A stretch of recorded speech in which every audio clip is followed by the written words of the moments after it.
से एक्चुअली क्यों करना चाहिए। इनका मकसद था बोलना कि क्या आप अपने दादाजी को जानते हैं। किसने बोला दादाजी को जानते हैं। किसने बोला, कौन बोला?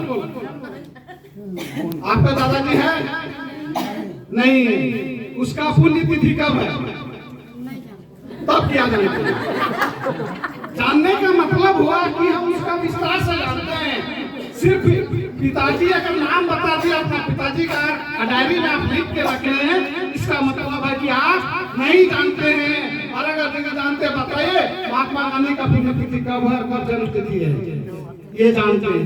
क्यों जानते हैं? यही चीज नकुल सर ने बताने का प्रयास किया, आपको समझाने का प्रयास किया कि वास्तविकता में ये बिजनेस जो है 7 जनरेशन का है। अगर यदि गिफ्ट के तौर पर अगर यदि अपने बच्चे को कुछ गिफ्ट देना चाहते हैं तो ये बिजनेस गिफ्ट दीजिए जो आपने 5 साल 7 साल 10 साल से करके जो यहाँ पर एक बिजनेस को खड़ा कीजिएगा, एक टर्नओवर को खड़ा कीजिएगा, वहां से आपका बच्चे 1 लाख 2 लाख 3 लाख महीने का इनकम करेंगे। इसके लिए आपको इस बिजनेस को करना है। यही चीज समझाना चाहते थे। ये 7 जनरेशन का बिजनेस है। बात समझ में आ रही है? बात समझ में आया?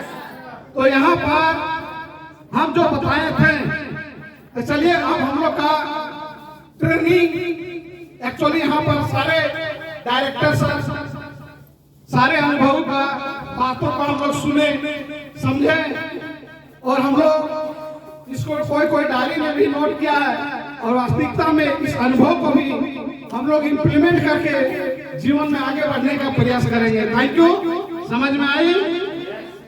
अब यहाँ से मैं एक ही बात बोलना चाहूंगा कि मैंने जो बात बोले थे किसको समझ में आया था कि नाश करना है, नाश करना है गरीबी को, क्योंकि गरीबी और अमीरी एक साथ नहीं रह सकता। बात समझ में आया?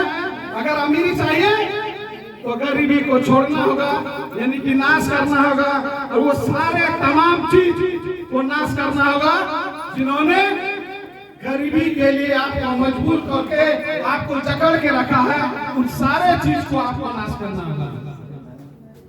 जब हम गरीबी को नाश कर देते हैं तब हमारे पास क्या आती है?